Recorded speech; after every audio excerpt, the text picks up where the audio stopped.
Joining us now is U.S. Representative Brenda Lawrence. She represents Michigan's 14th Congressional District in Washington, D.C., and she's with us now to talk about a number of issues affecting the state of Michigan and all of us at the federal level as well. Representative, thanks for joining us today.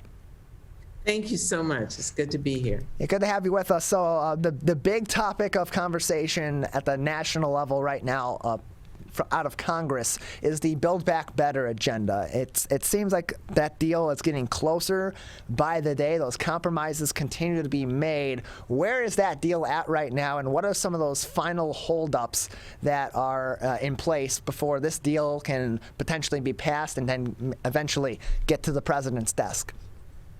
It is really close. We have been negotiating, and some people are saying that the Democratic Party can't get their act together. One of the things we pride ourselves on is being the party of the big tent. That means that we have multiple voices at the table on so many different levels. And the thing that we're showing, whether you like it or not, is democracy. And that means pulling people together, listening to them, including their concerns and debating on the value of it. We are very close. I'm excited about the Build Back Better because I am the chair of the Women's Caucus and also second vice chair of the Black Caucus. And so many things in this bill address the quality of life for women, and it lifts people out of poverty.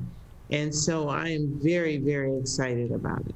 Yeah, some people have raised some concerns about parts and elements of the Build Back Better agenda that have been that are allegedly cut or are likely to not make that final cut before the bill may or may not be passed very soon, including paid family leave and free community college and some other elements as well. Are those being discussed in separate agendas, and what ultimately led to some of those elements that have been cut so far being removed from this from the Build Back Better plan as it stands at this moment in time? You know, I tell you, we're making sausage, and in the sausage process, some things fall off the table, but I'm so excited about what is still in this package. Universal child care. I know that addressing the environment, prescription drugs, elder care, and child care has been just one of those financial burdens on society today. And so those are things that we're going to move forward. And let's not forget the bipartisan infrastructure plan, the BIF, that we're voting on as well, which would transform our investment. It'd be transformational because we haven't done an investment in our infrastructure since the New Deal. And one of the things that I want to highlight, and it's lead in the pipes and lead poisoning through our water is being addressed in this bill. So we've seen, you know, I have Hamtramck, I have Detroit, where we've seen poisoning, lead poisoning in our water, and we have Flint, that we all know the catastrophe of that. So this is such a good bill. And that's what I want everyone to focus in, is what is left in this bill. Prescription drugs, I mean, all of these things that we know will be transformational, not only for today, but for generations to come. And there are a lot of these key elements. Universal pre-K for which would be mean free preschool for more than 6 million children. Part of this bill, college Pell Grants, increased child care funding, housing. There will be about $150 billion for affordable housing. This agenda addresses a number of different issues that are affecting Americans across the board, and so that makes this a really exciting bill that could be potentially on the president's desk very soon. In terms of negotiations, both within the Democratic Party, you mentioned some people making comments that the Democratic Party can't get itself together with its current majorities being what they are. But this has to be something that's negotiated across the board as well, because it is going to need support from across the country. How much did the negotiations with your counterparts across the aisle play into the modification of this bill, and ultimately still including so many of these these elements that are going to be critical for the future of so many in our country? So I want you to know, and I want everyone listening to know, that every step of this way has been bipartisan. And we know that the BIF, the Bipartisan Infrastructure Plan, was negotiated across the aisle. There are times when we'll hear our Republican colleagues say that it's an absolute no, we're not even going to negotiate. So just count on our no vote. And unfortunately, there's times when that will happen. But we're very excited because when you start talking about child care, prescription drugs, elder care, child care, that has nothing to do with your political party. It's about taking care of America and about laying the framework that is the vision of President Biden to take care of America. And this is why it is, to me, a bipartisan issue, and that we should have everyone voting on this, because whether you're an active parent or a grandparent, you know the challenges of raising children and childcare. Those of us in that middle position where there's children and there's also your elders that you're caring for, and we need to do that. And pre-K, universal pre-K in education of our children will be transformational. And I'm so excited about this moving forward. We're joined by U.S. Representative Brenda Lawrence, representing Michigan's 14th Congressional District. She joins us on the Megacast. You'll be able to find this full interview later on today on our website at civiccentertv.com by clicking on our Megacast link if you're just tuning in. And Representative Lawrence, Build Back Better agenda is about evening the playing field and alleviating some of those stresses that are affecting so many Americans as a result of the pandemic and as a result of years of the status quo prior to the pandemic, decades of the status quo prior to the pandemic that have led us to this point. But another stressor that is along those kinds of lines is representation in government. We had a really tough go of it last year in 2020, getting accurate U.S. Census data. It was extended multiple times. And then we have census analysis that's showing that Black Americans may have been significantly undercounted. We already know that that's playing a role in U.S. Census data's impact on the Michigan Independent Citizens Redistricting Commission and some of those proposed maps. The representation has, in some of their current proposed maps has been under a lot of fire for very valid reasons. How concerning is it to have this U.S. Census data and this analysis showing that a significant population in our country may have been undercounted, and what can be done at the federal level to try to adjust that so that people are being represented properly in their states, especially when we're in a year, in Michigan in particular, where we are redrawing our districts for the next 10 years ahead? So understand why the census count is so important. It is the formula that we use, population. I sit on appropriations, and it's the formula that is used to appropriate your tax dollars back into your community. If there's an undercount, you will not get the resources you need. We will not know how many children are in the districts. We will not know how we need to build our infrastructure of education. If we don't know the ages of our seniors and where they're located so that we can build in the services, wraparound services is going to be needed. Not to mention Head Start, special ed grants, highway planning, small business. So we know, and what I'm asking for is a hearing on government oversight, which is where I sit also on that committee, that we can talk about this and how do we address neighborhoods that we know there was an undercount. As insult to injury, the census count was canceled early by the previous administration. So we weren't even given that extra time that is built into the law to count those who were missed the first time. So we have a lot of work to do, and I know that it's very, very important that we count those who need it the most.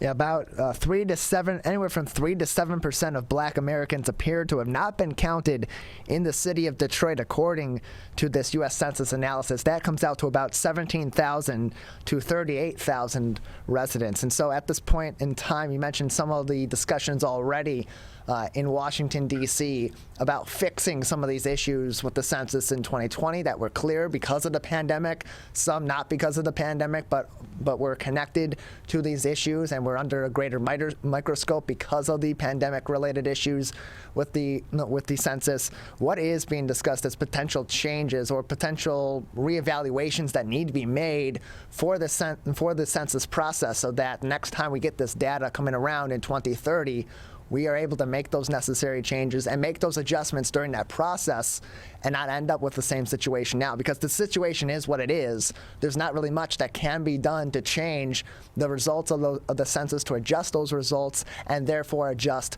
the way that our districts are designed and aligned here in the state of Michigan, but the future can still be mitigated. So obviously we were counting people during a pandemic, which created a whole level of barriers, and add to that we shortened the period of time, and we moved to a totally electronic system that we introduced instead of knocking on doors. And thank goodness we did have a different way to count because of the pandemic. We are going to have to ensure that, some people were told, go to your phone, you'll get a text. That didn't work for everyone. Or go online, and that didn't work for everyone. So we are going to have to look at our overall data gathering processes, and we're going to have to look at how do we ensure that those we know that weren't counted, that we have a process in place that we can go back and address them. What I want is a formula right now to address the undercount, and that we can use in appropriations to make up for the undercount. So there would be a part of the formula would be the actual count, the reported undercount, that will bring the numbers to a more realistic formula to allocate our funds. And that reported undercount, according to some new studies, particularly for Black Americans undercounted potentially in the 2020 census nationally, is about 2 million, a significant number of people, and that is just in one demographic. That doesn't include many other demographics across the United States that may have been affected by these potential undercounts and these definite undercounts that happened. We are joined by U.S. Representative Brenda Lawrence, representing Michigan's 14th Congressional District. And Representative Lawrence, you spent 30 years working for the United States Postal Service. Their Postmaster General, Louis DeJoy, recently enacting some new protocols for the United States Postal Service. We've talked about a number of those issues already and how they're affecting us here in state right now and right away with Attorney General Dana Nessel. What are your thoughts on some of those changes? Because they're significant and they are affecting a number of different people across the United States in many different ways beyond just, of course, the delivery of packages and other parcels during this holiday season. Well, taking my 30 years experience, this vision of the Postmaster General DeJoy is a race to the bottom. He took over the Postal Service during a pandemic. And so during this pandemic, we had all kinds of challenges, workforce challenges, which equated to mail not being delivered. And so what did he do? He said, okay, let's lower the standards. Well, come on.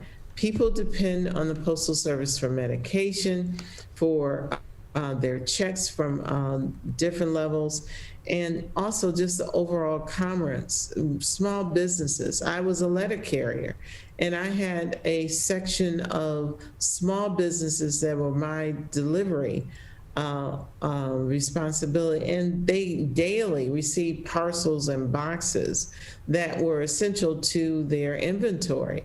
So when we talk about having a letter that is mailed within the state of Michigan, instead of it being overnight as it should, say it'll be 3 to 5 days, where does that improve the quality? Where does that enhance the ability of the people of the United States to trust a postal service? And understand, some people go, just privatize it. Guess what? A postal service is part of our Constitution. It is not something you can just get rid of. And so that's why I'm so passionate about ensuring that we get this right and that we deliver to the American people what they deserve.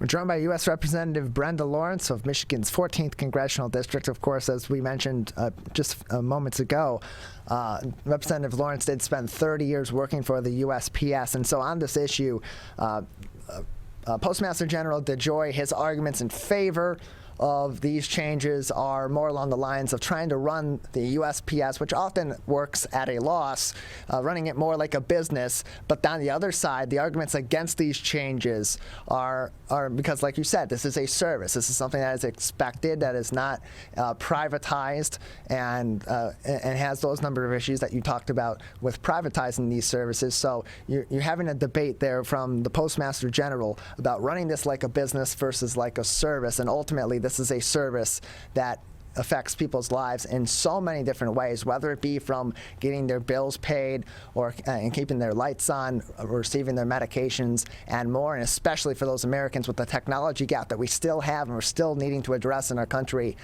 The U.S. Postal Service and getting people's mail in a timely manner is critical for so many Americans. And add to that, I sit on government oversight, which has direct responsibility of overseeing how the Postal Service operate.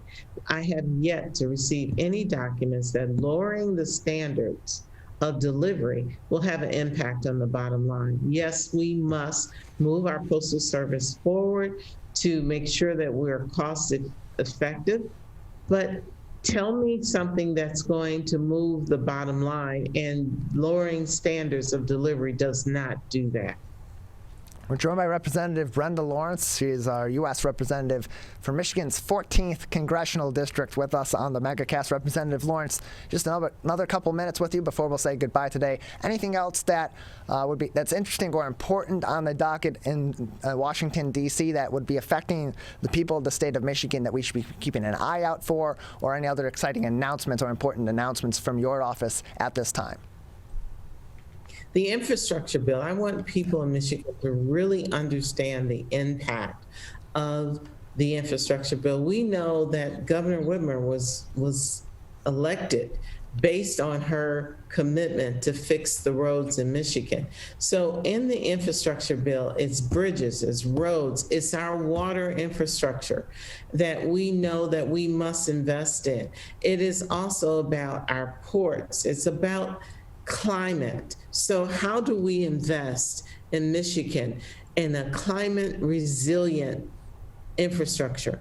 And let me talk to you about the flooding that's happening. So we know that our pipe and water infrastructure is not sustainable. These 1,000-year rains in Michigan, in 3 weeks, we had 3 1,000-year rains where the pipes and the infrastructure were not able to contain the water, and it backed up in basements. So understand, when we talk about this infrastructure bill, it's about climate resilient. So that means all the changes that we're seeing in our environment, we're gonna build an infrastructure that can contain it, that will keep us safe, that will also prevent all the destruction that we see from weather and natural occurrences.